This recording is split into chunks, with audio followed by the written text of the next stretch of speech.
the implementation of the 10-point agenda between our late leader, the Right Honorable Raila and President William Ruto, was expected to release its final comprehensive report. As Kenyans now know, that did not happen.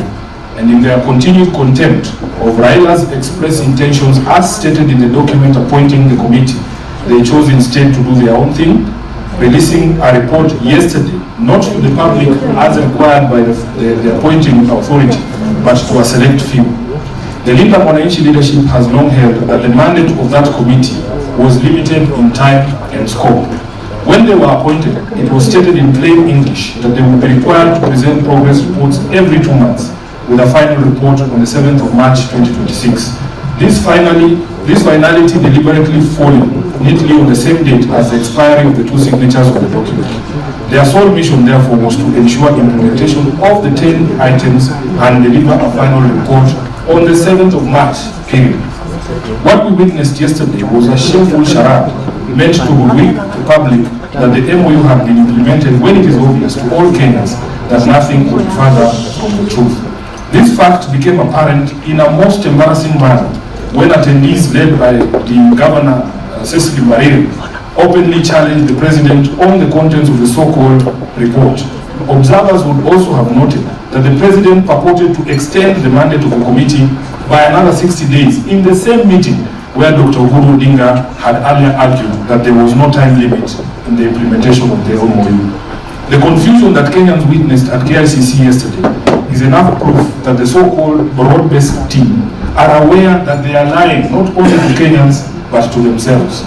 We want to also make it clear that the ODM-PG as an organ has no powers under the party constitution to make decisions such as they purported to make yesterday. You will recall that prior to and during the signing of the now expired MOU, it was the party's National Executive Committee under the leadership of the late Raila Odinga that processed and superintended the process. The purported extension is therefore ultra-vires, unconstitutional, null and void. Be that as it may, we have also held the position that whether or not the MOU had been implemented cannot be a matter of conjecture. If abductions and extrajudicial killings stopped after the signing of the MOU, we would all know because we all live here. If counties have received 450 billion shillings in shareable revenue in the current financial year, we would all know. If indeed Ruto and his government honored their pledge to respect the identity and integrity of political parties, it will be obvious to all of us. Today, we wish to present the 2 report detailing the failures in implementation of the 10-point agenda, breaking down each agenda item and the falsehoods used to wrap them. Indeed, we have noticed that at the tail end of its mandate, the committee suddenly started traveling across the country, purporting to be conducting public participation. Yet the resolution to the 10 agenda items lay squarely with the regime of President William Ruto. Our expectation was that the committee would be domiciled at State House, seeking answers there on a daily.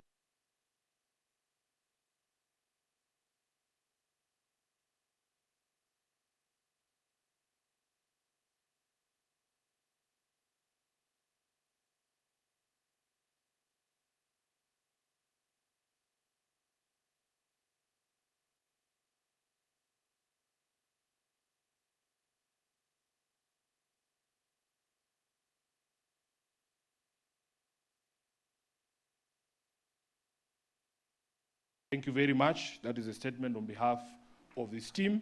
And at this particular moment in time, we will go straight to the report so that we are able to present our view of the state of implementation of that MOU. I would like to invite on stage the Member of Parliament, Suba South, SG Azimio, Majority Leader, National Assembly, the Honorable Karoli.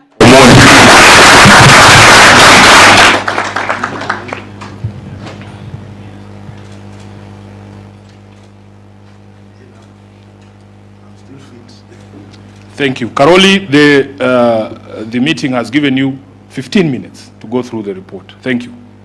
Asante sana Bwana SG. Good morning, everybody.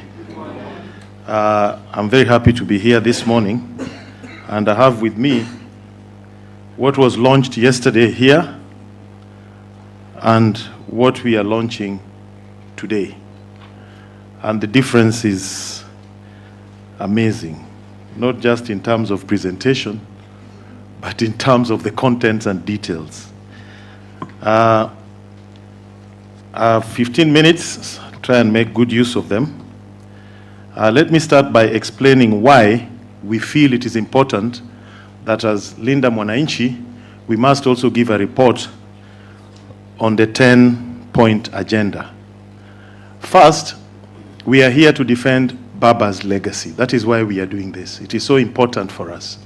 And I think it is important for Kenya and those who have been with Baba all along in his quest for a better Kenya. This particular document has Baba's signature.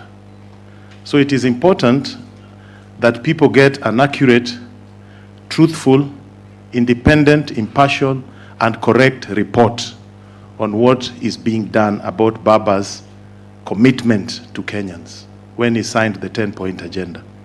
We are here to make sure political fraud is not committed on Kenyans in the name of Baba. That is why we are here. We must protect Baba's legacy. That is our duty as members of ODM, as members of Linda Mwananchi, as people who worked with Baba. Secondly, whether it is NADCO or whether it is the 10-point agenda, these documents were made in the name of the people. So there must be a people's report, not what you saw yesterday, a conspiracy of some sort. The people themselves must give a verdict. And what we are going to give here today is the people's report on what they think on the implementation of NADCO and the 10-point agenda. And finally, we all have national values in our constitution. There must be accountability. When leaders make certain public commitments, they must be held accountable. What we are trying to do here is to hold those who signed this to be accountable to Kenyans. So people may ask, how did we get about in compiling this report? What was our methodology? We did exactly what is expected in a situation like this. We had broad surveys, we contacted people by phone, by email, we asked questions, we engaged with the public. What do you think has been achieved on these particular issues? NADCO had 10 points, 10-point agenda had 10 points. So Kenyans have given us feedback. It is this feedback that we are now communicating to the rest of the world so that people can understand this. We looked at government records. We reviewed records in parliament, which bills have been passed that were supposed to be anchored on either NADCO or the 10-point agenda. We looked at what has happened in the executive. How are they conducting executive business? Are they complying with the 10-point agenda? We looked at the judiciary. What decisions have been made in terms of the rule of law and constitutionalism? And we looked at the reports of other independent organizations, especially those in the civil society like Oxfam and the rest of them. So what we are presenting to you here is not something we just sat somewhere and created. It is a product of a consultative process, a scientific process, and with very good methodology. Now, how does our report relate to what was released yesterday? Let me start by telling you people the joke of the miniskirt. How do you define a miniskirt? A miniskirt should be long enough to cover the subject matter, but short enough to arouse interest. So if you look at what was launched yesterday, it is inimically short on substance. In fact, Mheshimiwa Obadia Barongo and Clive Gisairio here was laughing at their report on leadership and integrity. And since we are not propagandists, we are just people who like to give people correct information. If you look at their report on page 13, this is the report on leadership and integrity. It has 2 paragraphs. First paragraph has 15 words. Second paragraph has 35 words. 50 words on leadership and integrity.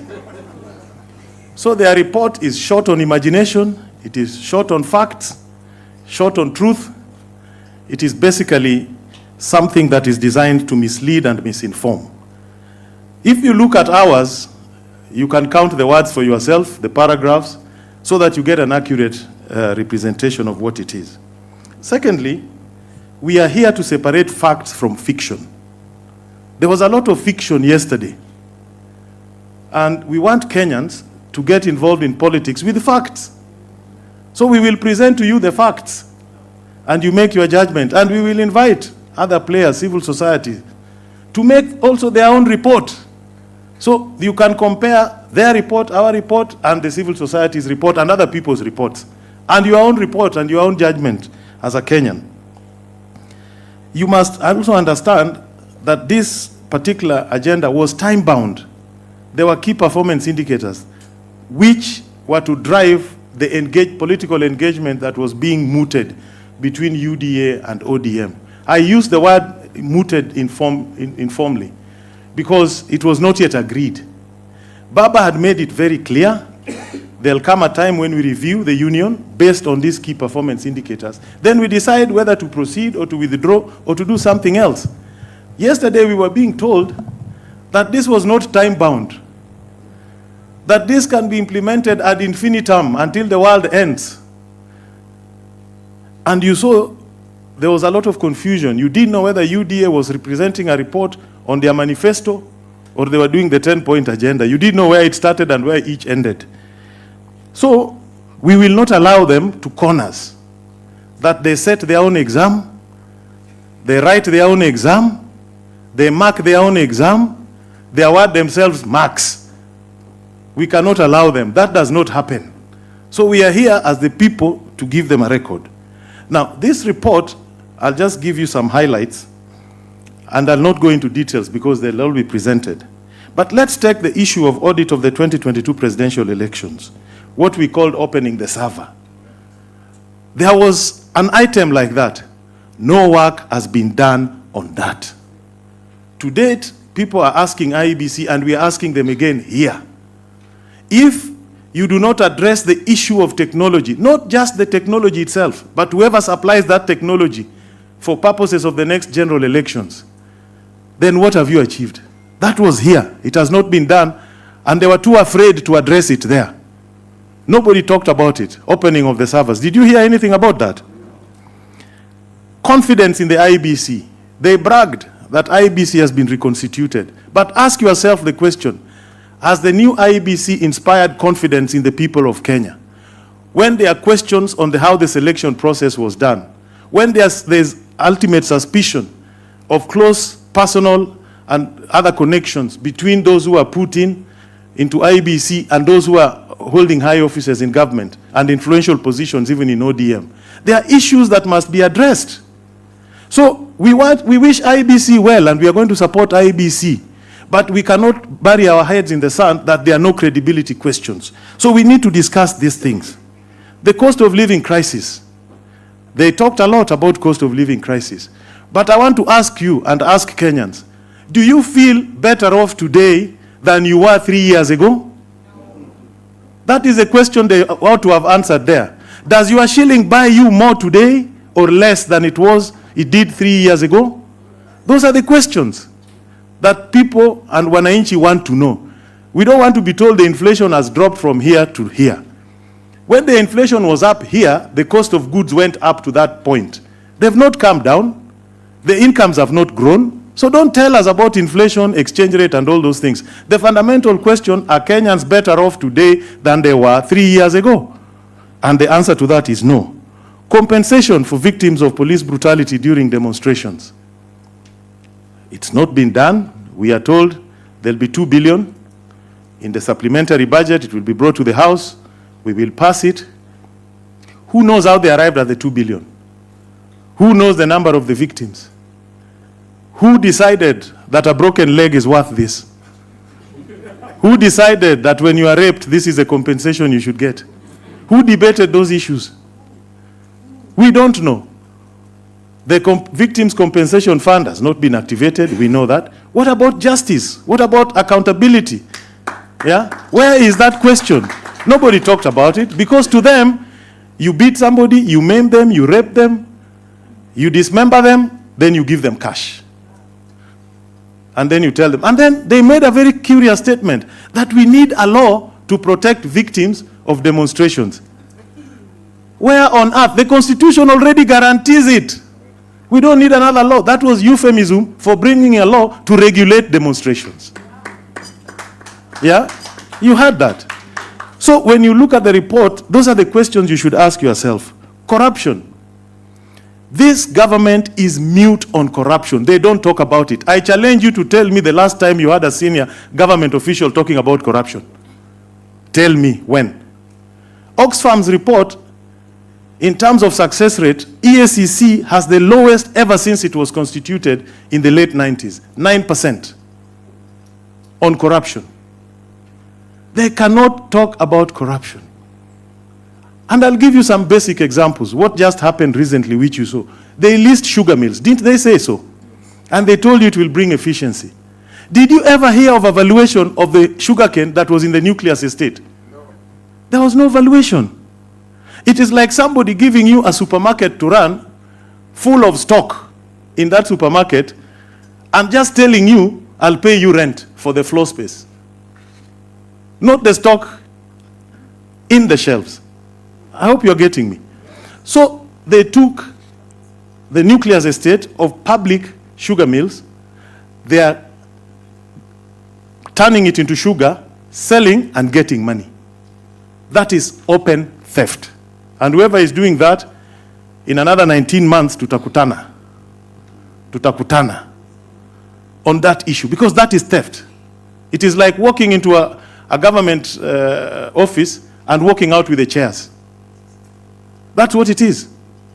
So there are many, many issues. Corruption, nothing is happening. They'll tell you, okay, rule of law, constitutionalism. There is no government in the history of this country whose initiatives have been declared illegal and unconstitutional in the number that this administration has had. Whether they are appointing advisors, illegal. They are appointing cars, illegal. Just go and do a count. No government has had that record. Everything they touch, illegal. This, illegal. That, illegal. So where is constitutionalism? Where is the rule of law? So my friends, we have a lot of work to do, but to basically tell the Kenyans the truth and to ask them that if you truly cared about Raila's legacy, then please, this is not the way to go. This is fraud. This is unacceptable. This is not what Baba wanted. And this is just part of the scheme, yeah, to confuse Kenyans. And I hope when they'll have an opportunity to read our report, which is here, they will know the truth. Thank you and God bless you.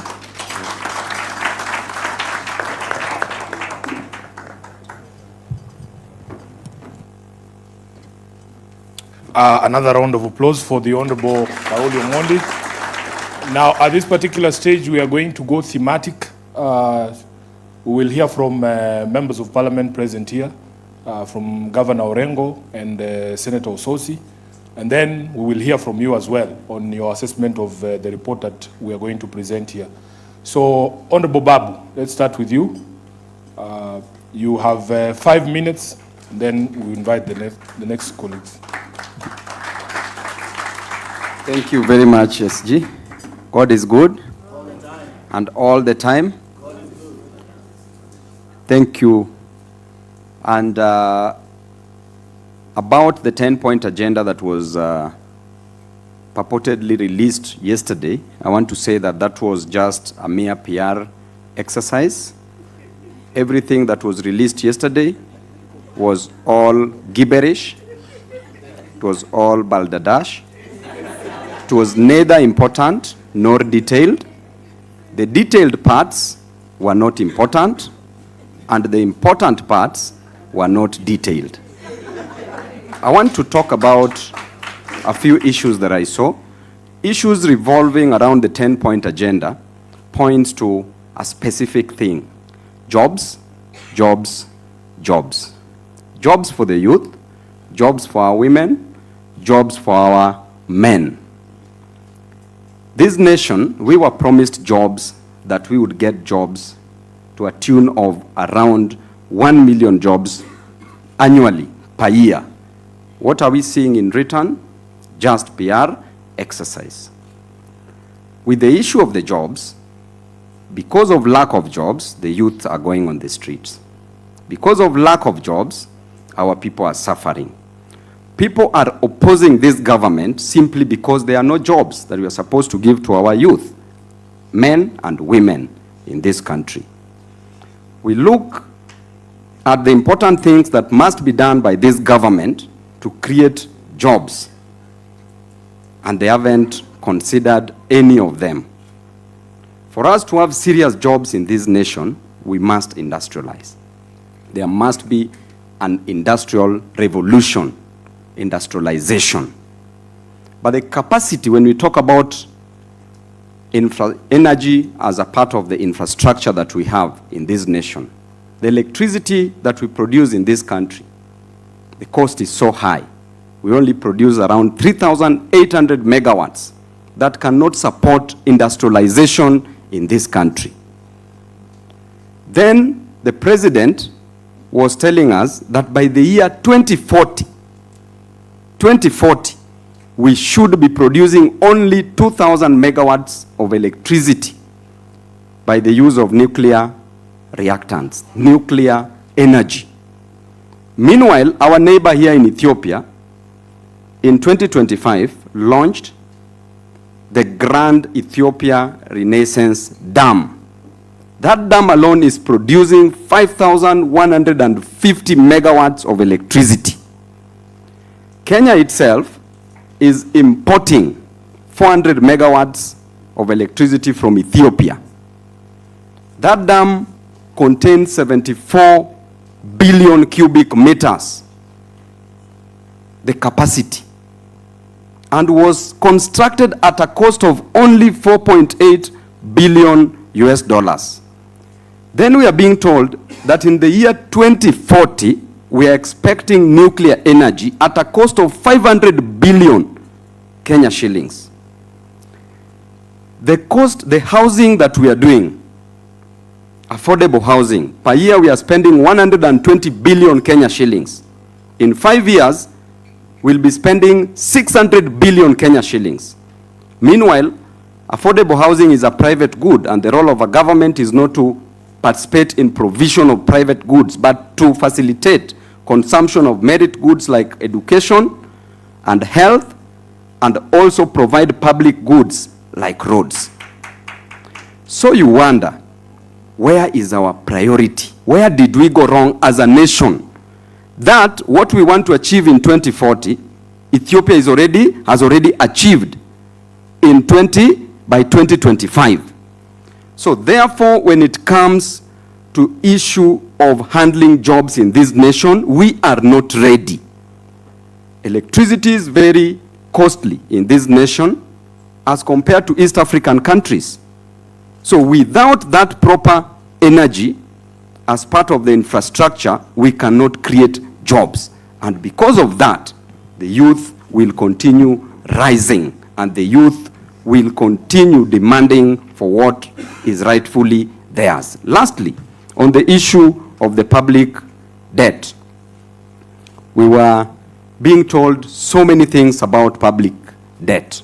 Everything that was mentioned about public debt yesterday is completely out of place, is completely mere statements of puff and misrepresentation of facts. Yesterday, when they were talking about debt, we know very well that our constitution in Article 229, Sub-Article 4, Paragraph G, gives the Auditor General the mandate to audit the public debt. And it states clearly that every 6 months after every financial year, the Auditor General shall audit our public debt. What happens in our nation? The system, the government, does not allow the Auditor General to audit our public debt. What is happening in our public debt? Right now, we have a debt of 12.3 trillion Kenya shillings. Out of that, 6.8 trillion is the domestic debt. Then 5.5 trillion is the foreign debt. Then every year we are paying 2.3 trillion as debt. The problem is not taking a debt. We all know all this from the economists who are here, that a debt is not a problem. But what you do with that debt is what is the problem. We borrow money for personal consumption. We borrow money for recurrent expenditure. We borrow money to loot as a nation. And the moment you loot that money, that debt becomes unproductive debt. The debt that we have is not productive. And therefore, we are not even creating jobs, because the moment we make the debt be productive, then we shall be creating jobs with that debt. A child born today in 2026 is born with a debt of 200,000 Kenya shillings, approximately. Therefore, where are we headed as a nation? Because we are still going to borrow more money just to waste. And therefore, my scorecard on a scale of 0 to 10, I want to say that the government has scored -1. Thank you. Thank you, Honorable Babu. Honorable Undo, 5 minutes, please, so that we can engage the... Thank you.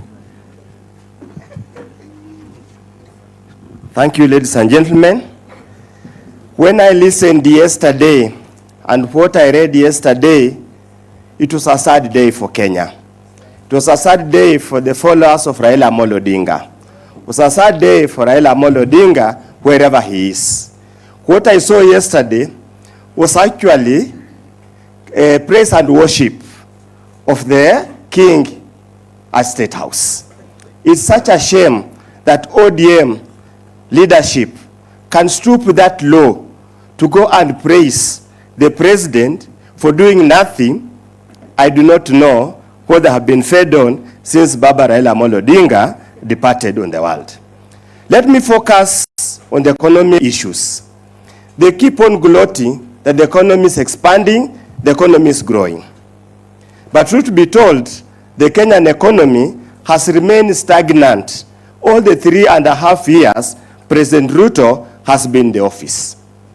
When you look at the statistics, the Kenya National Bureau of Statistics clearly indicates nothing has changed.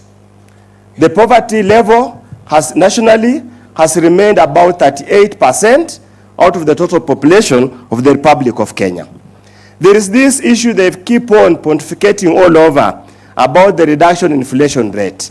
Kenyans, and this is where the lie lies. And it's about data produced by credible institution, their own data, and that one of other international agencies.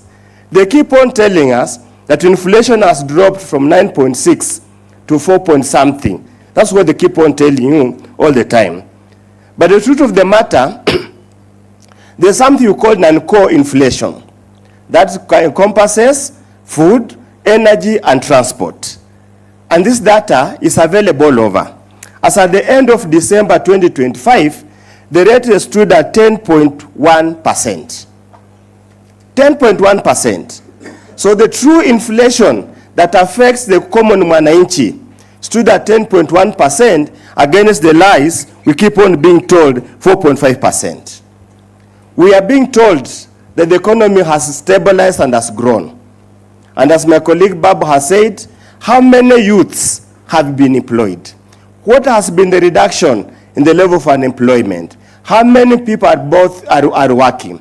And what has been the change in the disposable income for the last 3 years? Many Kenyans, when you look at your pay slip, those who are lucky to have a pay slip, you can see how emaciated, how mutilated it has been from 2022 to 2026. Kenyans, the lies are becoming just too much and unbearable. As a country, as a generation, we cannot allow these lies to continue. On the issue of securitization that have been told us, you have heard what the Office of Auditor General has spoken about Talanta Stadium. What is happening in the sports fund, the blatant looting, exaggeration of the cost of the Talanta Stadium to a whopping 10 billion, where the money has been lost. Much more is going to be lost at Bomas of Kenya. Much more we are going to see in these other funny grandiose projects they are going to set up. And for record purposes, and this we have said and repeat to say, securitization is debt of record. That's the fact of the matter.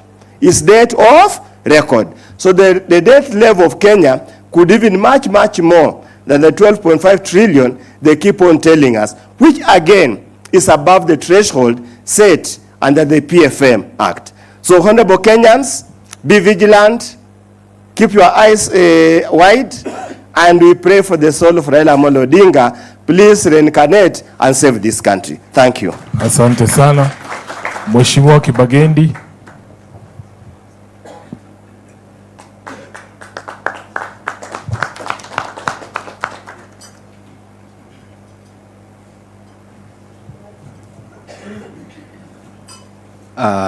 Thank you, my SG, and I'm indeed proud to be associated with this wonderful team, people who truly mind about our country. I would like to speak initially on issues to do with the in the 10 points agenda. One of the issues we wanted tackled is the issue of protection of rights to assembly. You realize we are in political competition, and we need to have what I can call a dignified political competition. We, however, have realized each time we try to assemble, or each time we have a rally or a function anywhere in the country, this fearful legion of looters have continued to try and disorganize us. They even send goons to our meetings. And this has happened not just to our team, any other kind of assembly of other politicians, including the United Opposition, for which we would like to tell this regime that it is high time on this particular one. We are giving you, like Babu Wino said, -1. For me, I'll give you 1 on the protection of rights to assemble. The other thing I would like to talk about is corruption, and focus for me will be around the Ministry of Health and SHA. You realize this is an area I've given a lot of attention, and you have seen me even at one point have a very intense altercation with the architect of corruption in that ministry, Honorable Duale. Honorable Duale constantly plays politics with the people of this country. You have seen the Auditor General has given reports not once, not twice, whereby lots of money have gotten lost from SHA. And I'm here to tell you that I sit in the Health Committee, and I can confirm that we have a problem.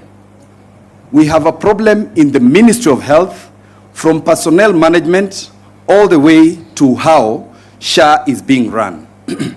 We have what we call conflict of interest, particularly from the same architect of this looting, who is one of the chief suppliers in KEMSA. He is a provider of the system that has totally refused to work in SHA. And they are the people who ensure hospitals that do not exist, or hospitals that do not offer services, are the ones that are paid first. You know, this regime is allergic to truth. And that is why, when I said the other day that Parliament has been auctioned, and I'm saying it here again, and those who have a moment, please talk to Honorable Tangula, Senior Counsel. I saw Honorable Tangula go when you are having the LSK elections. The gentleman does not even realize he needs to have a practicing certificate to be able to vote. And he is here coming with what I can call Bukusu Diskomatanga rules, to use them in Parliament for issues, things I've said outside Parliament. We need to have a Parliament that protects Mwananchi, a parliament that fights corruption. We have a parliament that is enhancing corruption in this country, in the sense that they have aided the executive to do the wanton looting that you are seeing today. My colleague has spoken about the stadium, Talanta Stadium, and many other projects. And recently, again, on corruption, believe you me, Parliament handed over an opportunity to the executive to a point of, is it 5 trillion Kenya shillings? They call it infrastructure fund, but I call it pocket money for them to use in the coming election. But I believe Kenyans understand and know what they actually want. The other thing I would like to talk, sorry, before I finish on corruption, and that is why I'm asking Kenyans, on the issue on Ministry of Health, we need to go hard, particularly on this CS, Adan Duale, who keeps chest thumping, that is the one who gave the EACC CEO the job he has today. He gave the job, you realize they are kinsmen, and the person who is at DCI, and hence you realize EACC is busy being used to deal with politicians who do not agree with this regime that is allergic to truth. They recently sent me a letter, SG, to my NGCDF because I do not agree with them. They sent a letter to the fund manager, and they are not specific, even on the specific project they want to look at. They are on a fishing expedition, and it is Duale who is instigating this. It is Duale, and it is because I will continue. I will not be intimidated. I'll continue talking about the corruption in SHA. We will not stop. And I'm calling upon Kenyans. It is high time, including the TikTokers, let us aggressively pursue this issue of corruption in SHA. Now, to finish, I've heard the president throw around numbers about the number of people that have been employed in government.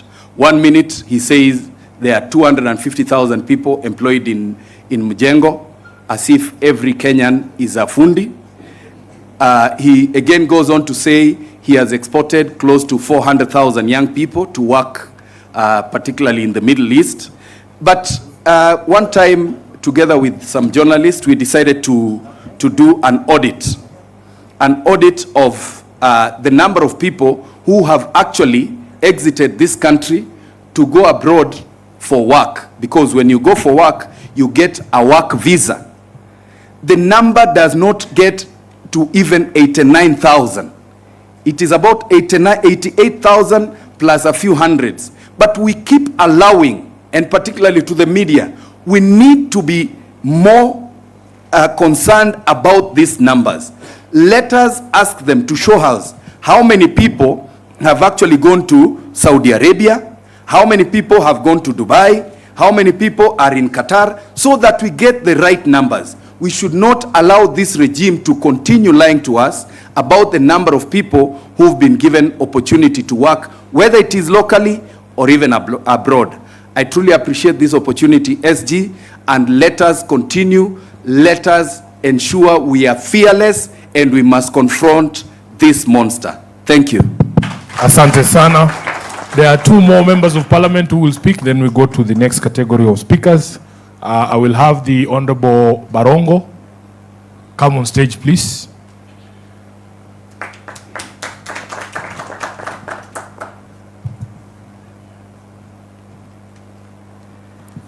Thank you very much, Mheshimiwa Sifuna. My contribution on this topic today would be to speak about on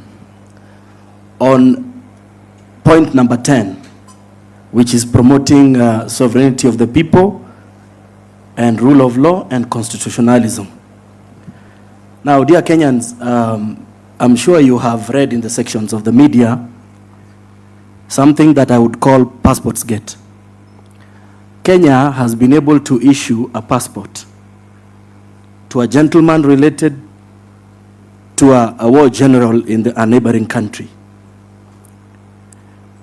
This has removed the neutrality that Kenya has had for a very long time in diplomatic circles. This action, if the country that we infringe with decides that they are going to take an action that is detrimental to our country. For example, you understand that these neighboring countries also import our tea. Now, if they decide to ban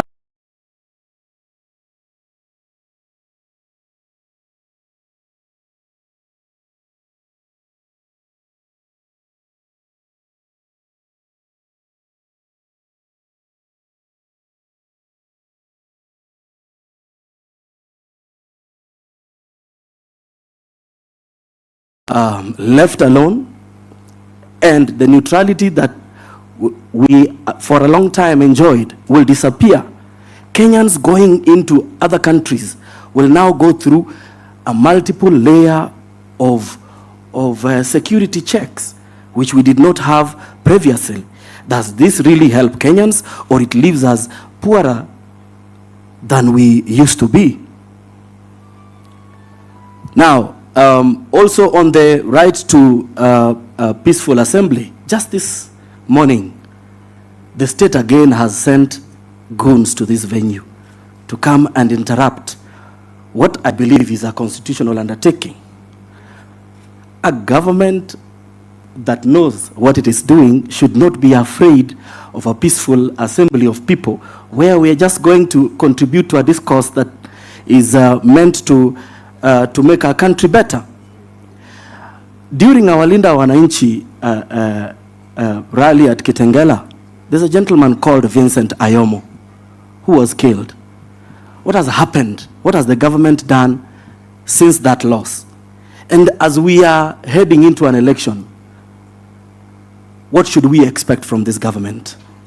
Are Kenyans optimistic that this government is going to create an environment in which Kenyans will exercise their full rights of choosing the leaders that they desire to push this country forward? On the point around promoting and protecting young people, how does bullying wakina Zuena here when they are creating content help them? How is that creating an environment in which a Kenyan is supposed to exercise their right to oversight their own government? And how about what we are seeing the government doing, which is evicting young people from spaces in which they are doing gainful business activities to provide for their livelihoods? How does that leave Kenyans better off? What we are seeing here and what we saw yesterday is a government that is engaged in self-glorification, is a government that is out of touch with the reality. We might say all of these things that we want to say here this morning, but the fundamental question we should ask ourselves is, are we better off? Are we better off? I can speak personally about my payslip. This government takes a lot of money from my payslip. It is an amount of money which, if I had, would today be employing more than 6 people on a minimum wage. How am I supposed to be happy about that? For this and other reasons and the contributions that my colleagues have made, we want to ask Kenyans not to be defeated in their minds, to maintain the vigilance at an individual level. As leaders, we can say whatever it is that we want to say here, but as Kenyans, we must decide that we want better for our country. And if we do that, we will be very ready to die standing than to die kneeling. Thank you very much. Asante sana. At this stage, I want to apologize for the gender monotony. There is a reason. our colleagues in parliament of the female gender have found themselves in a very tough situation. They are the focus of all sorts of intimidation from political parties. In fact, if you remember, there is a senator who was kicked out of Senate just because she appeared at a rally for the united opposition. That's not to say they are not with us. You will be very surprised. When the time comes, they will come out when it is safe. We are creating an environment where it will be safe for everyone to come out. So, lastly, the Member of Parliament, Clive Gisairo, please 5 minutes, then we go to the next round. In the next round, you will see some bold young women who no one can threaten. They will also be speaking. Thank you. Thank you. I'm sure I'll stick to the 5 minutes, having gone to Alliance. So, firstly, I think we need to close this country for innovation.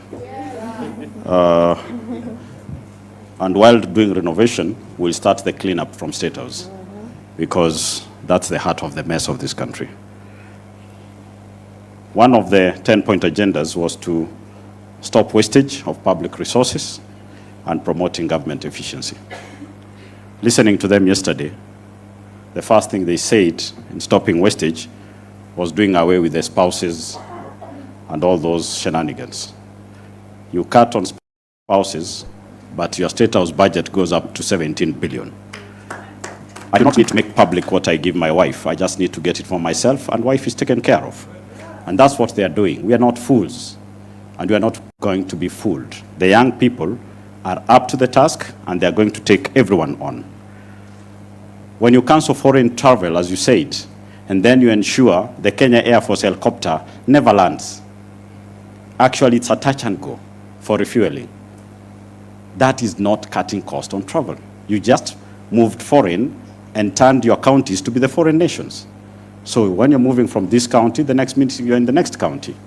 And then we say we are cutting travel costs. We are not. We've actually ballooned travel costs. Tell me when you never heard of that helicopter for 72 hours, landing somewhere in this country. What's the cost of keeping a helicopter on the air? Nowadays, the pilots of that plane are most known faces other than the aide-de-camp of the president. We talked about promoting and protecting the livelihoods of the young people. We don't know this government what exactly we'll make reference to.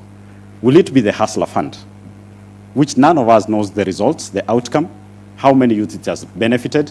Can they be paraded somewhere? We see them. Or does any one of you know any?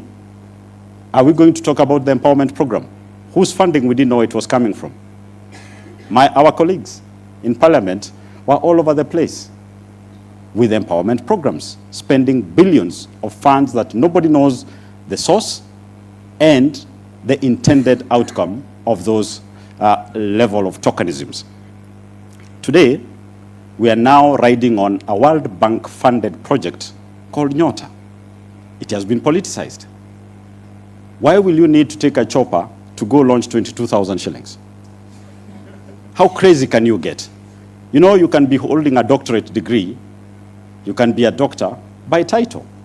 After all, can he have a photo of his classmates?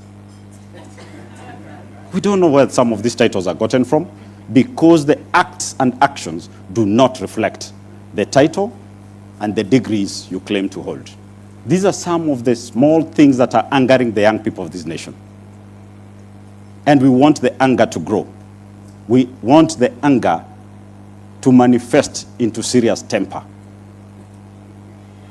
If ikiwezekana, hasira ya Mkisii is now allowed in all Kenyans. We've been having the issues of teacher employment. Oh, we've employed 100,000 teachers. Cut us some crap. While the CBE or CBC, whatever the name is, was formulated over 11 years ago, that is when those teachers' opportunities were created. Because junior school was going to be there, you like it or not, and teachers had to be employed. So stop riding on things that were automatic. Even if we were to have a madman in that house, I'm not saying the one who is there is not mad, the same thing was going to happen. So we need to have a bigger discussion. A discussion that talks of facts and things that are actually new, creating opportunities for the young people. Yes, Talanta Stadium is good. But where will you get the talent to go to that Talanta Stadium if the stadiums in the villages are not anything to talk about? In my own county, we don't have a single stadium. So how do I promote and donate someone to come to play at Talanta Stadium? We are getting it wrong because we are so focused on not being Kenyans, but being Singaporeans. We need to be Kenyans. We need to fix the Kenyan problem. For those of us who want to be in Singapore, nowadays, if Singapore Airlines does not land in JKIA, we'll get it some hours to land there, pick some of them and go. When we're talking about protecting and strengthening devolution, they don't even know the number. They launched and said in the shareable revenue this year, they're going to get 450 billion. While I sat in parliament, it's 420 billion. How do you get it wrong with 30 billion? Hata kama hesabu ilikushinda daktari. 30 billion is quite a big gap to get it wrong. Next time, get it wrong with 2 billion. And on the same thing on devolution, choose whether you are national government or county government. Our governors are being coerced to get into agreements, into marriages that are actually not healthy. We've seen the national government going to launch things that will be done by county governments, not just what you saw about Nairobi. Now, I was in the same year with Sakaja. They get embarrassed sometimes. But we keep praying for him, that he gets some strength to be able to stand. Otherwise, another governor is coming. I can see him here. Someone with some steel balls to take charge some of these things. The infrastructure fund that they are clearly pushing through, you know, the project is supposed to be identified.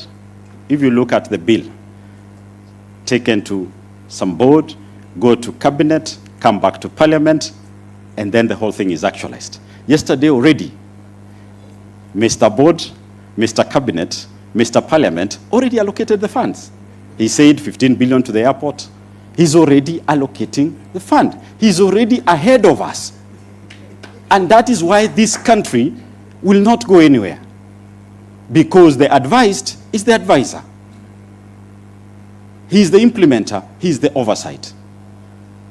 I pity my colleagues who've chosen to be in a great choir that sings more praises than they do on Sunday and Saturday. I pity you because you do not represent these people. And we'll stand. No one should tell you that we'll be cowed. No one. Sisi tuko tayari. We live by that spirit of Baba. Sisi tuko tayari. Thank you very much. Asante sana. Makofi ya Mheshimiwa Clive Gisairo. I think he has spoken very well. Before I call the next speaker, I just want to recognize a few leaders who are in the house. Kennedy Odhiambo Odis, thank you very much. Ahmed Khalif Amedo. Simama watu wakuone. Tom Madanje yuko wapi? Thank you sir. Mheshimiwa David Ayoi yuko na sisi hapa. Mheshimiwa Caroline Mayunzu yuko hapa. Kijana mdogo Brayo Yobra yuko hapa. Nimeambiwa Paulino Woko yuko somewhere. I have not seen her. Can she stand? Oh yes. Thank you for coming. The TikTok buddy is in the house. She'll come on stage kidogo aongee. Mheshimiwa Alex Matere is in the house. Kennedy Akidiva yuko hapa. Nimeona chairman wa ODM Nyandarua County. Anaitwa Dickson Manyora. Kuna chairman mwingine? Haya, kuna student president hapa wa UN anaitwa Valerie Sitawa. Mheshimiwa Rais, karibu sana. Chairperson wa ODM Young Captains utafutwa leo, Juliet Osundwa yuko wapi? We want, hawa ni wale hawezi kutishwa. Wale watu hawezi kutishwa wako hapo. Asante sana. Haya, kuna UN Young Captains student leader Ian Brandon ako hapa. Karibuni sana, asanteni sana. There are more names I'm being given. Youth leaders wetu wa ODM naambiwa wako hapa, ndio wanadumisha amani. Jaribu kuleta mchezo, utajua ujui. Haya, tusikize Mheshimiwa Senator Osotsi, Senator wa Vihiga, ambaye pia ni Deputy Party Leader wa chama cha ODM. Karibu sana.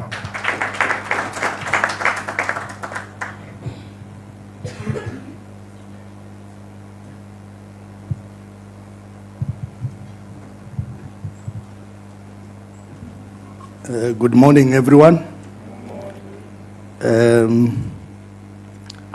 Let me start by saying that I'm very happy this morning, because when I was seated there going through the two documents, the one prepared by this Kenya Kwanza government and the other one prepared by Linda Mwananchi, I could see that indeed Linda Mwananchi is the government in waiting.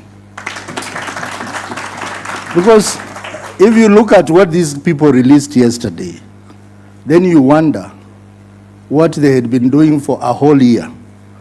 And in fact, one of the resolutions of this gathering should be that Senator Zani-led committee should be surcharged for spending public money and doing nothing. But let me say this. During the funeral of our late party leader, Raila Odinga, I was given a chance to address the gathering. And I said that the greatest gift William Ruto was to give to Raila Odinga was not offering him a state burial, but implementation of the 10 points agenda. It is sad that more than 3 months after Raila was put to rest, our president has done nothing.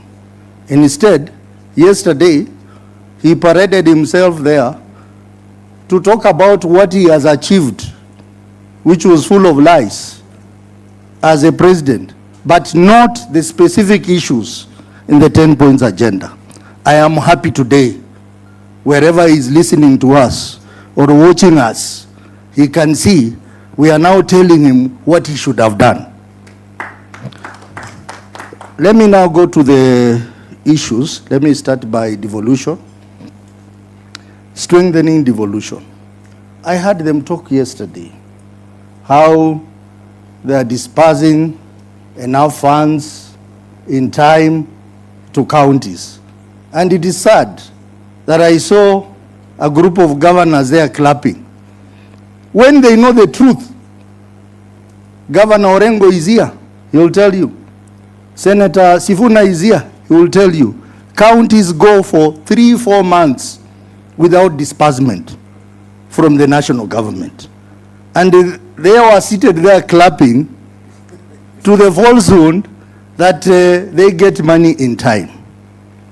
In the 10 points agenda, Raila wanted our counties to get a minimum of 450 billion shillings.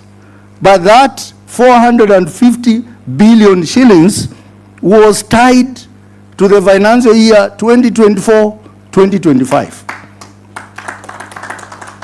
But 2024-2025, we got less money. The following year, which was financial year 2025-2026, instead of giving us 450 billion, which the senators had pushed hard, they gave us 415 billion, less by 35 billion. Now, 2026-2027, contrary to what William Ruto was telling us yesterday, we have now just processed the budget policy statement. It is talking of 420 billion shillings. Yesterday, the National Assembly passed the Division of Revenue Bill with 420 billion. So why is this man lying to us in daytime that he's going to give us 450 billion when in the BPS it is 420, when in the division of revenue bill it is 420? See you ni mwongo. Still on devolution, he promised Kenyans that all devolved functions shall be transferred. We are sitting here, instead of him transferring functions to counties, he is taking over the functions of counties. You can see this stampede to build the markets in our counties. Those markets are not built by governors. They are built by William Ruto using revenue from housing levy. We are seeing the so-called industrial park, and this is going to be a white elephant in our counties. Who is doing it? National government. So we are far off from implementing devolution. And in fact, devolution has suffered under William Ruto. The other issue is on electoral justice. And this was one of the issues identified in the NADICO report. And it was very clear. And you remember we went out to protest to say, open the servers. Open the servers. NADICO recommended that we have an audit of election systems. What has happened so far? Nothing. Even the recommendation to set up a committee of experts from ODM and from Kenya Kwanza. ODM presented a name of retired Attorney General Amos Wako to that committee of experts. UDA or Kenya Kwanza has not even submitted their name. And now, we are now being told that the company that was involved in election malpractice, Smartmatic, was irregularly brought back just before Marijan left. Just before Marijan left, they extended their contract. So nothing has been done so far on that. And that, William Ruto did not speak anything. On the matter of youth, promoting and protecting the livelihood of young people, I want to say that the gift that this government should have given the youth of this country is to implement the provision of Article 100 of the Constitution. They have not done anything on that. They told us about hustler. They are no longer talking about hustler nowadays. Instead, for conveniency, they have jumped onto Nyota program. They are now moving around the country saying we have brought Nyota. Nyota is a World Bank program. William Ruto should tell us what he has done for the young people of this country. Even hustler now, no one knows how much money has been raised, who is borrowing. It is a fraud. Lastly, on the issue of the right to assemble, you have seen for yourself. Even today in the morning, they wanted to disrupt this assembly by bringing goons. You have seen what they have done to our meetings. That one, we cannot even talk about it in terms of implementation. Because now even this government is now relying on goons to deal with the political opponents. And this is how Haiti started. And now Haiti is a big problem. So we are saying on this one, nothing has been done. And this team is going to join the Gen Zs during the June anniversary. Now, on the issue of compensation of victims of police brutality, I want to agree with the Mheshimiwa Omondi, that how did they arrive at an arbitrary figure of 2 billion?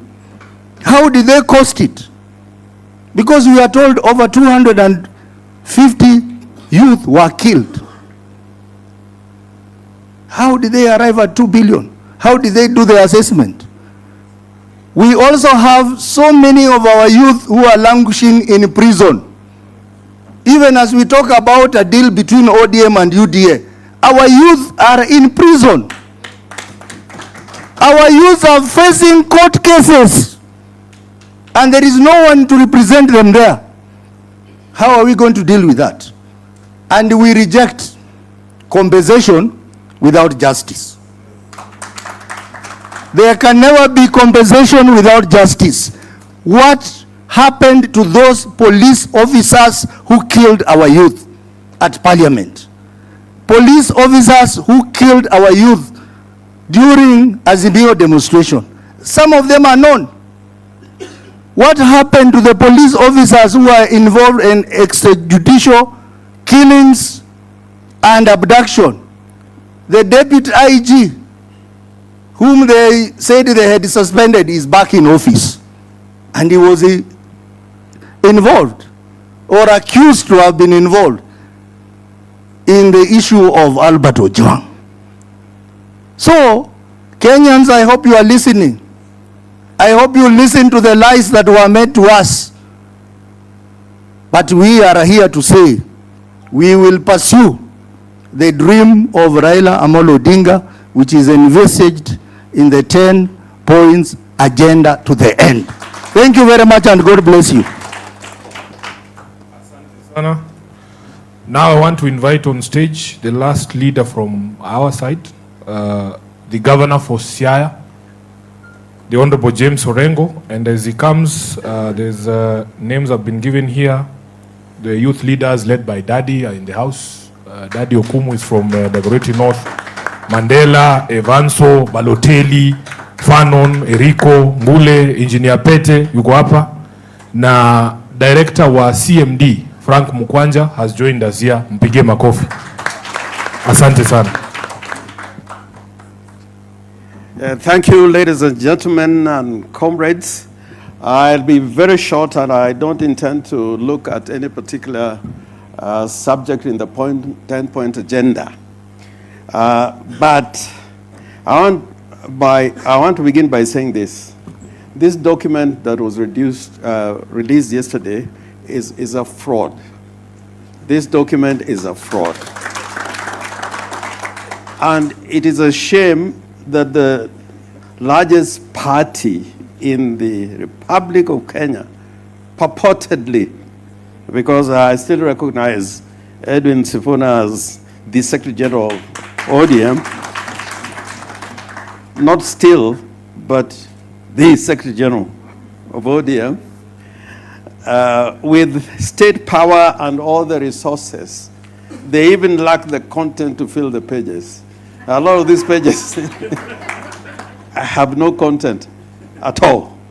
And it's a big shame to them.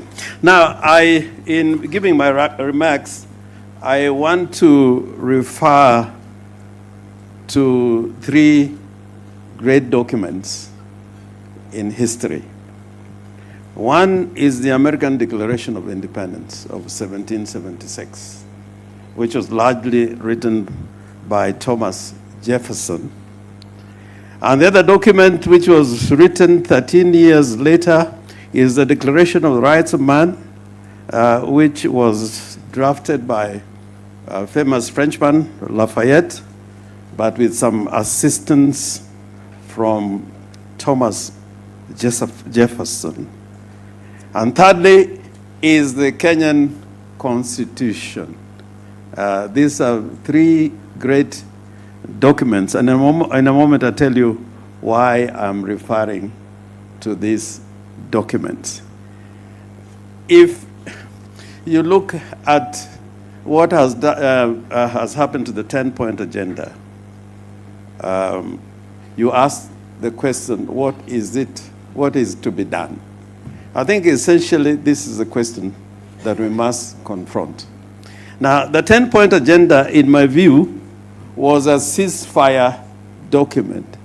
It was written at a time when Kenyans were out demanding for their rights, and the youth particularly were out demanding their rights in the context of what was happening in Kenya at that time. And then came the NADCO report and the 10-point agenda. It was a ceasefire document. It was telling Kenyans, hold fire.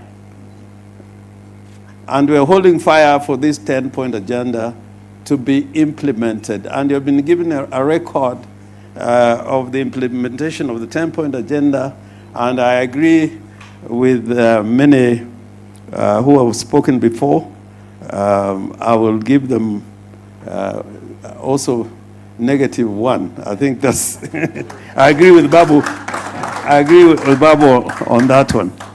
Now, in the Declaration of Independence, which was written in 1776 by Thomas Jefferson, he brought in the notion, and America was being created as one, as a democracy. And he, in that document, he wrote in plain English words that rebellion is justified if there's contempt for the rights of the people, that a people are right, to go to rebellion when their rights were violated. The same thing with the Declaration of Rights of Man, and he said, if I may just read something in this, lawyer Firoz Norji used to like quoting this particular verse in the Declaration of the Rights of Man, written in the year 1789. And this was written by the National Assembly that was convened in 1789. The representatives of the people of France formed into a National Assembly, considering that ignorance, forgetfulness, and I emphasize the word forgetfulness, or contempt of the rights of man are the sole causes of public misfortunes and corruptions of governance. Now, if you look at these two documents, they have a resemblance in terms of content to the preamble to the Kenyan Constitution, to the preamble to the Kenyan Constitution. And the Kenyan Constitution talks about we the people, we the people. Now, the big problem in Kenya is about the presidency. If you look at the 10-point agenda, the major complaint is about the institution of the presidency. We have in Kenya today an imperial presidency. That's why there's a lot of complaints about abuse of power, extrajudicial killing, abductions, violation of the freedom of assembly and the right to demonstrations, and many other governance issues. So the biggest problem we have in Kenya today is the institution of the presidency itself, full stop. If we can do something about the institution of the presidency and bring it back to what it should be according to the Constitution, then we'll be dealing with many of the problems that we have today. And me, what I can just say in a word, that the report yesterday was a call to action. It was a call to action. It was a call to action. It was a call to action. And that action is not going to be taken by governors, by members of parliament, by representatives in the various assemblies. It will be taken in the words of the Constitution, we the people. That is why the Kenyan Constitution talks about sovereignty is vested on the people of Kenya. And I can tell you, the hour has come. The hour has come. It is not 2027. It is now. The hour has come. This is the time to begin the process of bringing change to Kenya, a transformation. And that is not going to be done by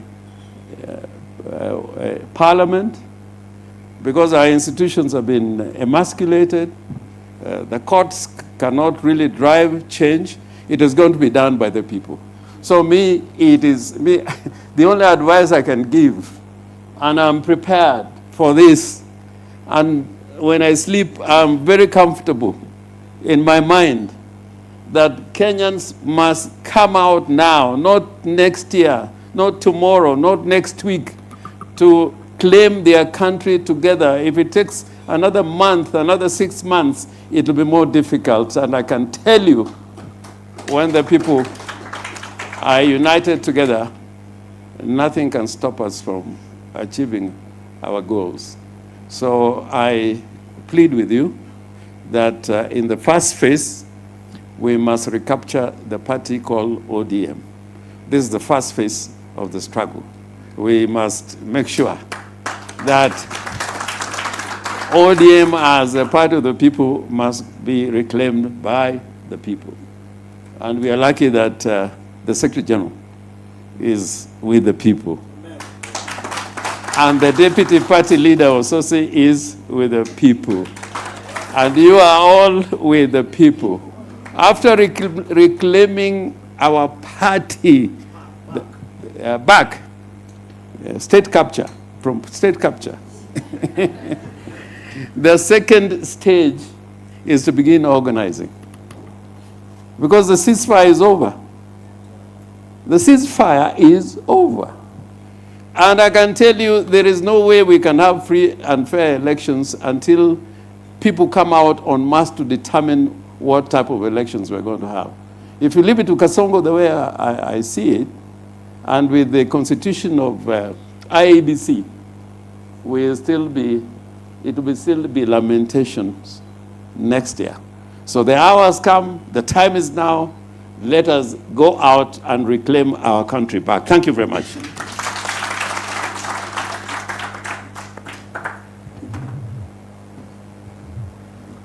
Thank you very much. A round of appreciation to all the people who have spoken so far. We are doing not too well on time, but we will try and manage that. I want to clarify, make it very clear that I am the supervisor that the president was talking about yesterday of this, the implementation of the MOU. I wrote it, I know it by hand. He didn't read it because I'm the one who took it to him. He didn't read it. So I am the one who will supervise the implementation of that MOU. And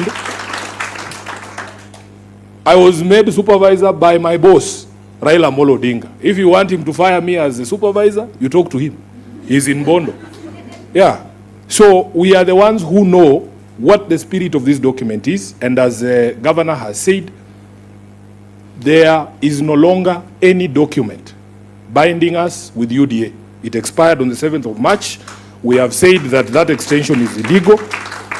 And therefore, nobody can tell us that there is any other relationship that we have. I also watched with a lot of consternation that people would sit in that room and just listen to blatant lies and clap, actually. We want to remind those governors as senators, because they always come to us, Governor Orengo, saying, oh, Sifuna, you and the Senate must push for more resources for us. And then they can sit there. They come and even complain that the disbursements never follow the disbursement schedule that is passed by the Senate, that they are 3-4 months behind in their allocation. Then the president is lying in your presence, saying that disbursements are up to date, and you are there just seated clapping, waiting for Sifuna to defend you. You know, some of these things, Governor, they don't make any sense. Devolution is under threat. I will just mention a few things that have already been mentioned. It is a blatant lie. They brought a document called a budget policy statement. We processed it. The figure there is 420 billion in this financial year. A paltry 5 billion shillings extra for devolution from 415 billion in the last financial year. And then you as a governor, having read that document, knowing your members of parliament in the National Assembly have already passed the division of revenue at 420. Somebody is telling you they will give you 450 and you are clapping. I think the problem in Kenya is worse than we thought. There is a very big problem somewhere. Now, let me tell you about my own city, Nairobi. Baba's intention was to make sure that every function that is designated as a devolved function is actually devolved to the counties. The national government continues to hold functions that they have no business holding. And as Ososi has said here, instead of honoring the legacy of Mzee, because Baba was called the father of devolution, by ensuring that we actually fully devolve all these functions, the county government, the national government is actually snatching responsibilities of a county government. They spoke about the 80 billion that he likes to throw around saying he's helping Nairobi. First of all, the national government owes Nairobi over 100 billion shillings. All they need to do is to pay us our money. Just pay us our money. Instead of somebody giving you 100 billion, they give you 80, then you clap. There is something fundamentally wrong in this country. Then, Baba was very clear about the existence of these national government institutions doing county functions. For instance, he was very clear that it is time to disband Kera and Kura.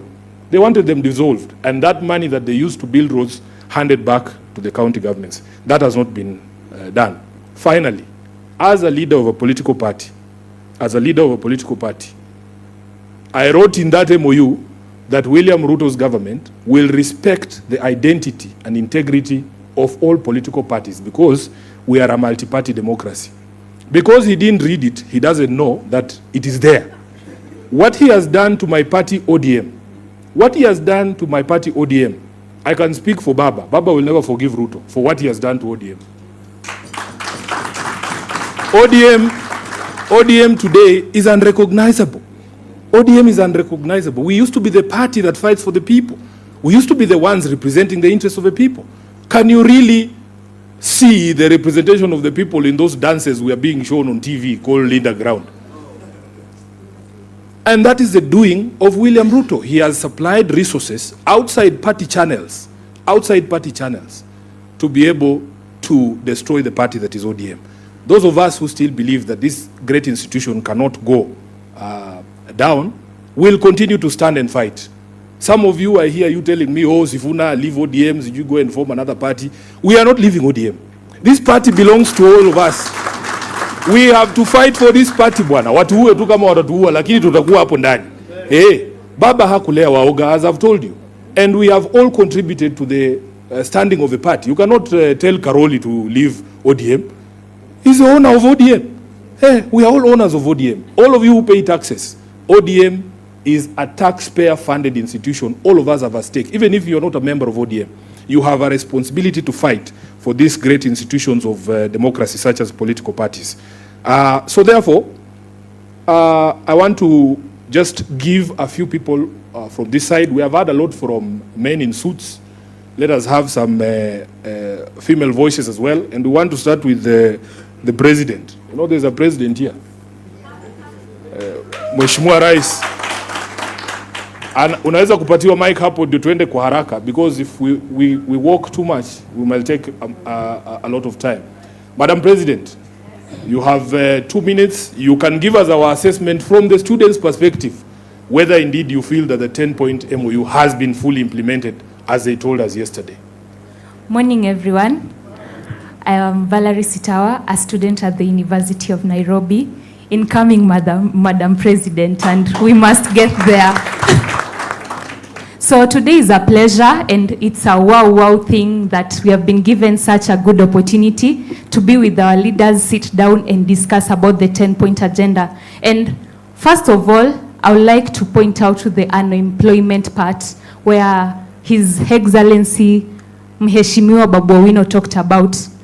It's one of the most troubling issue in our country. And as much as we are in the universities, our parents are proud of us, but what is the aftermath? We go to school, we get to graduate, we get our degrees, but at the end of it, we get to become business people. Like, there's this girl in TikTok, she calls herself Mama Mboga, and she has a degree that can get her work. So opportunities are closed for us. We don't have representation. And concerning about education, we are a public university, and sometimes you come to get, we don't get all the, like, the social provision from our schools, and all they can say is they are not getting enough funding, and we are looking up to the government. We are not being catered for education-wise because the government is not there for us, is not giving us a position so that we can also grow and become people like them. Yeah, thank you so much. Thank you very much. Let's hear from Juliet. Good afternoon, everyone. My name is Juliet Osundwa. I'm the national chairperson of the ODM Young Captains. It is a caucus within the ODM Women League. So what I can say is that the government failed to meet its deadline. And when I heard what they were talking about yesterday, that the 10-point agenda is on track, I was shocked. I was surprised because everything has not been met. When you look at the cost of living, it's still high. We, the young women, we are affected. There is still unemployment. When you look at the human rights and security, the victims of June 2024, we were on streets with them. The justice has not been met. You know, justice delayed is justice denied, right? So I want to say that they have really messed with us, and the report we are having here, the report from the people, we are the people, and we are telling a different story. So another thing I would like to talk about, the other day I had Senator being criticized that the team doesn't have women, and as a young woman, I heard him saying that he's protecting us from the tear gas and the chaos in the rallies. What I want to say is that we don't need protection. Yeah, so we want to be involved.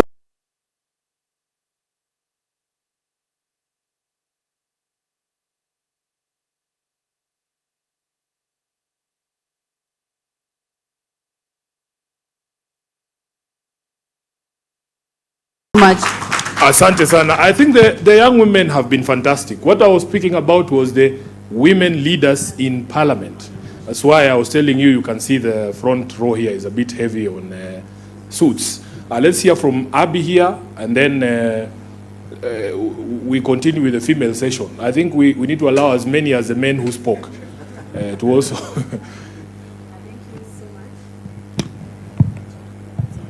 Oh, thank you so much.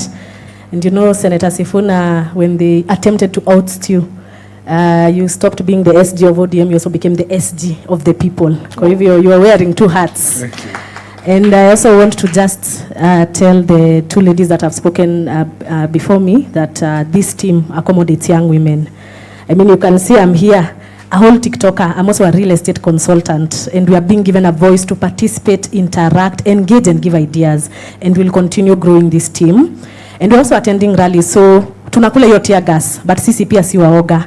I want to comment about what happened yesterday. Two things stood out for me. One, the president called a woman holding a very high office in this country a mad woman, because she wakes up every day and tells us what this government is doing in terms of theft and in terms of public funds loot. And that is Madam Nancy Gadongo. And so by calling her mad, alita wanawake wote wa hii country mad. So as women of this country, we're also telling him, tutamuonyesha kuchizi ni nini.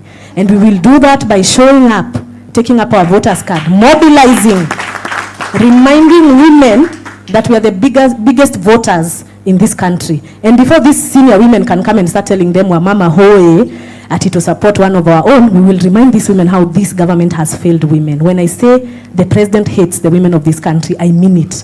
In the same forum yesterday, we saw a whole elected governor begging for a comment on the 2/3 gender rule. What does that say? And the comment that he told her was, are you sure you want to say something? A subtle threat. I didn't take that lightly. I was like, hey? And even when he finished, he said, I want to take a vote. All those of the opinion, all those of the contrary, he says, shut up.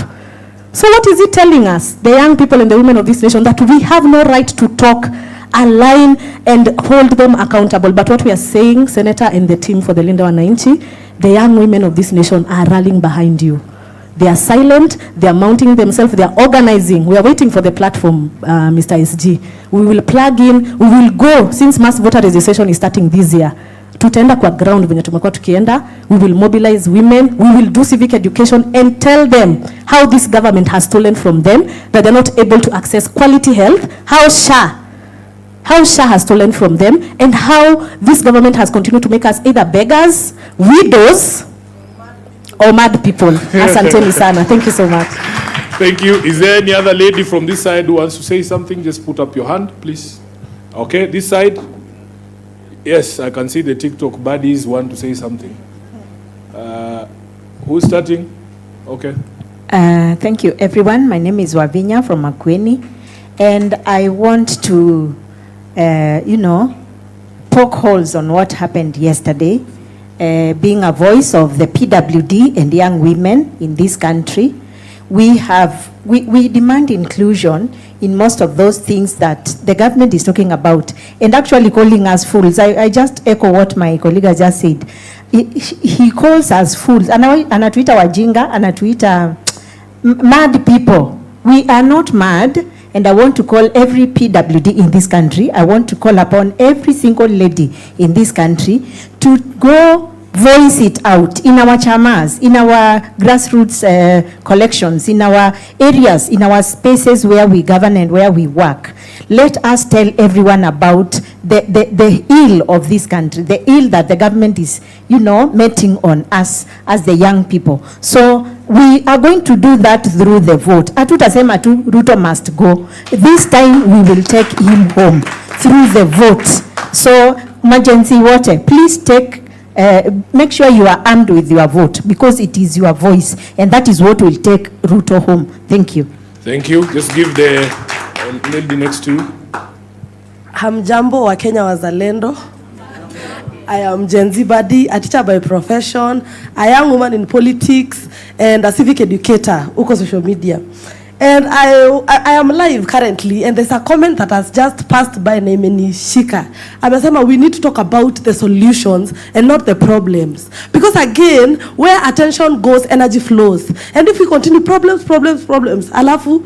And for me, I think now the solutions is action. Tumesikia stories sana, tumedanganyo, kuna mtu anasema Ruto rais, all the time. And all the time, tumesikiza lies sana. And I think now for the solution part, it's about action. Kenyans, we need to act. Gen Zs, we need to act. Leaders, we need to act. The government needs to act. You can't tell us to add you 60 more days for something you had 365 days and more to act on it.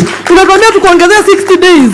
Kwani anyway, another thing for the solution, change of regime. It's not only change of leadership. We need to change the regime. How things are done in this country. Tumechange leaders. Si tumechange. Things zinachange kikweli. It's time we change the regime. It's time we need a young person. We need a voice that will speak for us. Wewe unajua CS wa jana ni 56 years old. 56 years old. Anafaa niongelele mimi. We need to change how things are done in this country. Inclusivity. Niliona kwa 10-point agenda we were supposed to be included as the youths. Wakichagua ati CS, wakichagua PS, walikuwa wanafaa kutu include. But we have seen that political loyalty is something that comes first when elective positions are being done. Sindio? Watu wakikuwa nominated ni huyu alikuwa na mimi sana. So please, Senator and the Linda Mwananchi, choose your loyalists wisely. Usikubali a class 2 dropout akue loyal to you. Usijui utampea nini. Thank you so much. Na kwa hiyo MOU, Senator, unge slide in ka Ruto must go. Sasa angekuwa home. Jua somangi, thanks. Abby, I was very tempted because I knew you were not going to read the MOU. Anyone else? Yes, please. Let's be brief. It's afternoon. Yes. My name is Noela. I'm an event consultant and also a political analyst and a civic educator. There is one thing I picked from yesterday about the self-proclaimed ODM party leader. As a Kenyan, when you talk about compensation, to me, I look at justice first, not money compensation. Oburu said one thing and said, si lazima compensation sio lazima. Does it mean that justice pia sio lazima? I asked myself, nikajiuliza, did he just say that? So, Senator, iyo maneno, justice first. Compensation is about justice, not money compensation. Thank you. Thank you, and you're doing a good job. I see some of your content. Are we done with the ladies? No? Let's go. Oh, there's more. Good afternoon. Good afternoon. My name is Pauline Owoko. I represent the National Women's Steering Committee, where we are dealing with issues of equality, issues of empowerment for the youth and for the women. And for me, I want to address two issues. One, when we gained independence 63 years ago, we wanted to fight disease, education, and poverty. It's sad to say that we are there. We are still there. 63 years later, we are still there. Food is a challenge. It's a big challenge, and let's not pretend. You know the people in your circles who can't even deal with their basic need of eating one meal a day. So we can't be talking about Singapore and we can't even eat. Secondly, the issues of women equality and women and youth representation is very paramount. All these things in the 10-point agenda are well anchored in the Constitution. For me, the 10-point agenda, I took it shingo upande. Because if you look at all those things there, they are well addressed in our Constitution. What we lack in our Constitution is the implementation. What we need to do is to implement the Constitution fully. I would not be standing here to talk about women and youth leadership. I wouldn't be. And talk is cheap. Let us practice what we preach. I look at the Linda Mwananchi group, the leadership.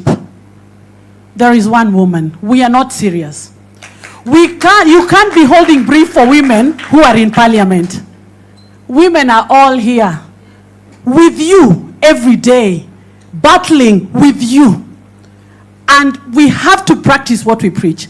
If we say we want women leadership and youth leadership, let's see them sitting on that table. We will not hold brief for those who are not there. You gotta be present to be recognized. Asante sana. And women and youth, jitokeleze. Don't sit there and say, remember me, remember me. There is no remembering me. Be present. The tear gases, we enjoy them. And I will be there.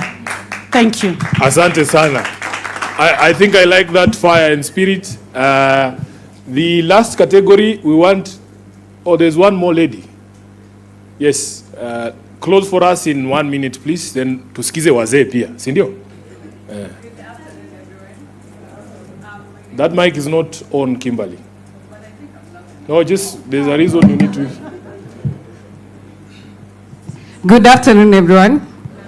My name is Kimberly Grace from the University of Nairobi. Mine is to give a comment. Senator, I met you when I was that young girl, Pile Caucus here, young captain. And I remember that time we came and told you the university fees are being hiked, watoto wana drop out, and you brought that to the floor and it was acted upon.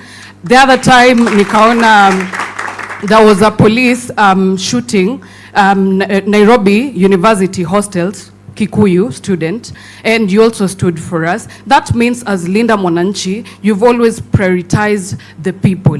You've taken into consideration what the Constitution says, that sovereignty, the power belongs to the people, and that is why it is not Linda Ground, but it's Linda Mwananchi, because the power belongs to us as Mwananchi. My youth oye. Oye. My youth oye. Tusitumike, let us not be used as goons. They call us goons. They call us bloggers. Let us not be used as that. Tumechoka kuchota maji, tumechoka kukua cameramen around. Let us also be on this table. Sisi pia tusikike. 50-year-old people cannot be deciding for us. We have our own problems as youth. Sawa sawa. Let the fire burn. Mi nasikia niko na hasira sana when you talk about extrajudicial killings. These people will never be compensated. And I want to ask you people, is it Singapore or is it Singapore? Because right now, Nairobi is flooding. We're not going to use Sakaja's dimples to fetch the water. Soon enough, they're going to form a committee to compensate these people, which is just for formality. Let us be implemented like it has been said on the floor. Thank you. Asira ni mingi sana. And just to remind you, because the IEBC is running out, Pale University of Nairobi opposite, there is the anniversary towers. I've been registering students for the sake of Hon Perpetua, but it is our own responsibility. Youth for youth, sindio? Tuende pale ukiwa CBD, take that one person mwenye haja register, mpeleke pale a register, because our voice is lying in our vote. Sawa sawa. Thank you so much. Asante sana. Aya, tusikie wazee bwana. Nipatie mzee Ndolo pia azungumze, and then we will take 2 more interventions, then we will do the launch, and then we will invite everybody for lunch. Wazee ni wangapi? Kuna mzee mwingine anataka kuzungumza? Naona mzee Manyara hapo. Wewe sio mzee bwana. Tafadhali mzee Ndolo. Yeah. Utatuonyesha wenzako wewe mwenyewe. Thank you very much, my SG. First of all, be very much brief, because much has been said, and I'll talk about first issues to our president, William Ruto. Anisikie vizuri sana, because when Baba died, alituacha na SG huyu kijana. You know, those brokers, they are talking about Baba alituacha na broad-based. Misi honi hiyo. Those are lies, which is happening here. Baba alituacha na SG Sifuna, na tutaendelea kuwa na yeye. Nikiwa Makwiny niliwaambia wakirudi nyuma, si amesema ile kazi yangu ilikuwa, lakini siku hizi yangu ni ya Mungu. So, Bwana President, don't destroy ODM. What you have been doing, I'm told you brought that, I don't know, from Funyula, I don't know, maybe ni neighbor wa my brother here, that lady, ati ndio acting SG. Na mimi nilipata report when I was in Siaya. Yule jamaa unasema ana dance. Mimi nikaambia kumbe ni girlfriend. Sasa unataka kutuletea girlfriend ya makamu ndio akuja asimamie ODM? No. Asante. Haya, mzee Manyara. Nikimalizia. Okay. Kwa party leader wetu Oburu. I saw him just a few weeks ago. Yeye anasema ni youth. Si alisema? Ama akusema? Yeye ni youth, na akachukua msichana ingine anasema weka mawe. Weka mawe. Umesikia? Na sasa yeye is a youth.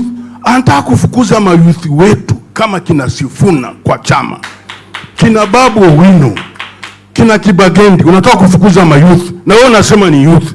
Mambo gani hii? No, hatutoki. Asante. Mheshimiwa Ndolo, sisi hatuna shida na mtu yote kwa chama. Kama unataka kukua SG wa chama, uwe mwanaume, uwe mwanamke, uwe kuwe girlfriend ya mtu ama sio, unaweza kufanya hiyo kazi, bora tu ufuate nini? Sheria. Si ndio? Sheria tu ifuatwe. Kama wanataka kiti ya mtu yote, watangaze uchaguzi, watu waingie kwa debe. Hiyo sio mbaya. Haya, Mheshimiwa Manyara. Thank you, our SG. Majina ni Dickson Manyara Mwangi, mwenyekiti wa chama cha ODM County ya Nyandarua. Mimi ni ile team imesimama kwa chama na kusema no to the impunity of not following the party constitution.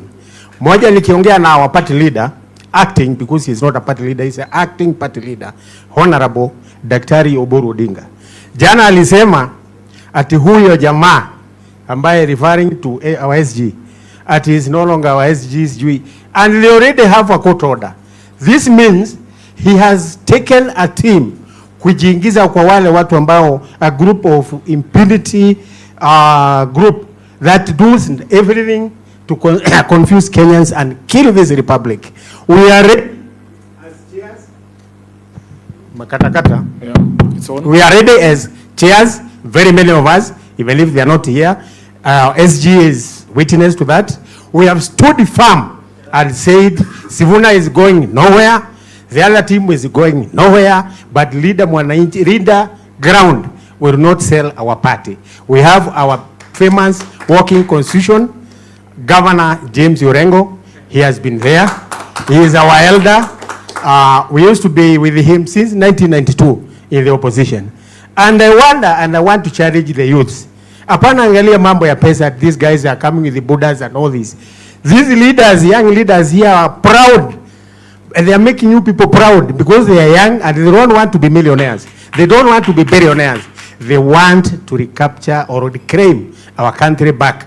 Kwa sababu imepotea, imeuzwa na hawa mikora, but we are there. Tutatembea mguu, tutafanya chochote, na mimi nawaomba tafadhali. Youths, engage others.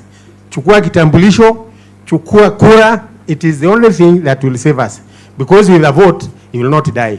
But you will send somebody packing. Now by 10th of 2027 August, Ruto and his team, wote tutafagia. Asanteni. Kuna mzee amebaki anataka kuzungumza?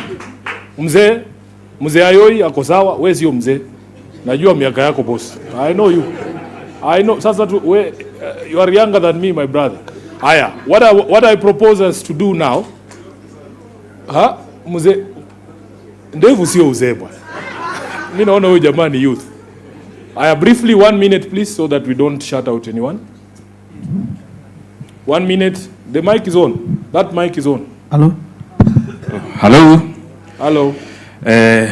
My name is Kennedy Akidiva from Westlands, and I'm a political exegete.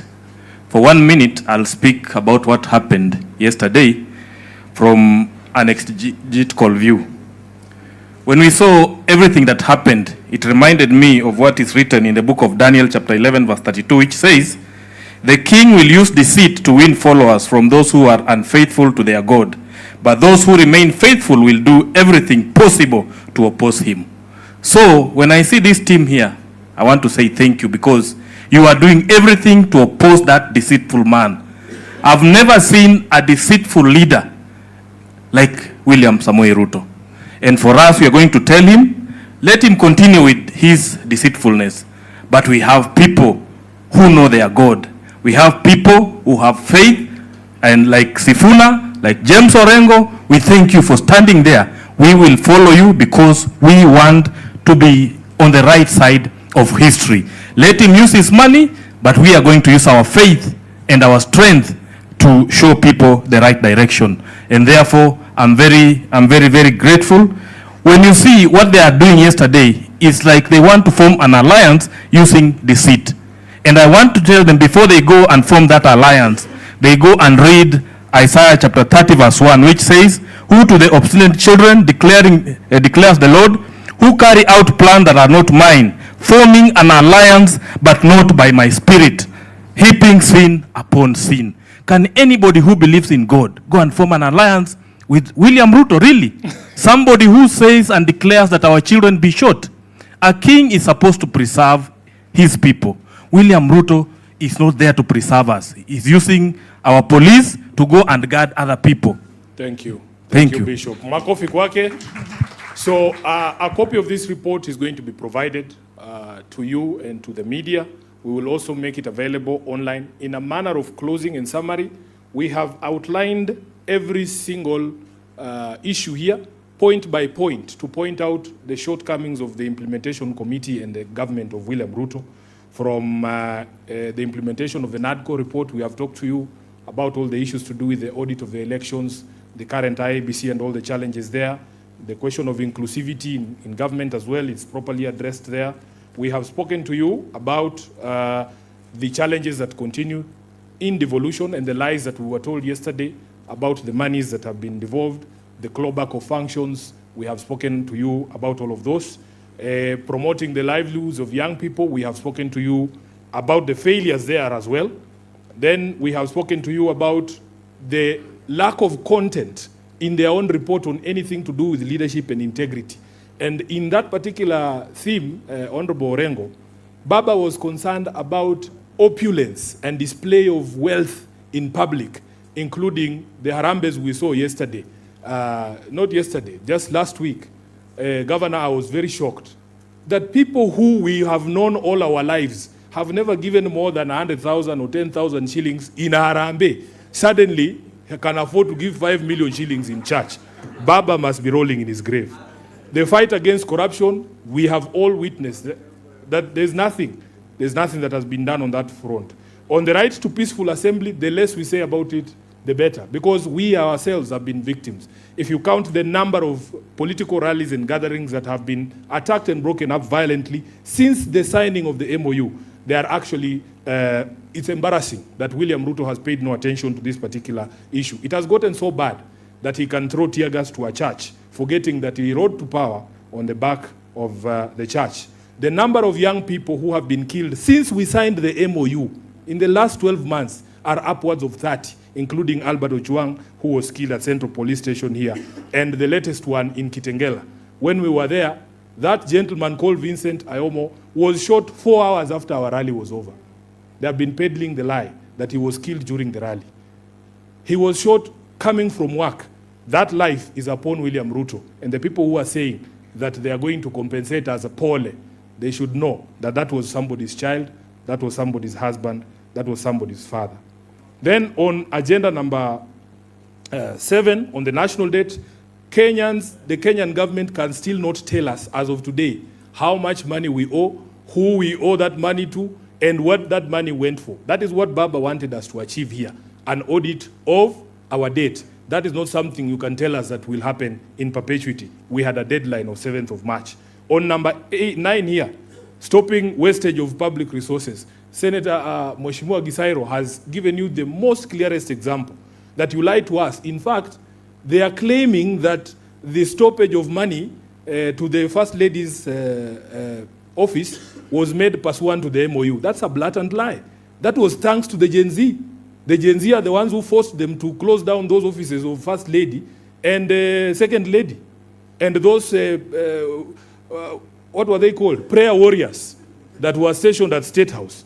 And after Gen Z chased those people from State House, the requirement under this particular agenda was to actually see a reduction in public expenditure. You do that, then you double State House allocation, ya China mandazi. We are not fools. We know what is going on. Then we come to the last one, which was protecting and promoting sovereignty of the people. You will see the number of court orders on important matters that the government has violated. It's not about buying vehicles for judges.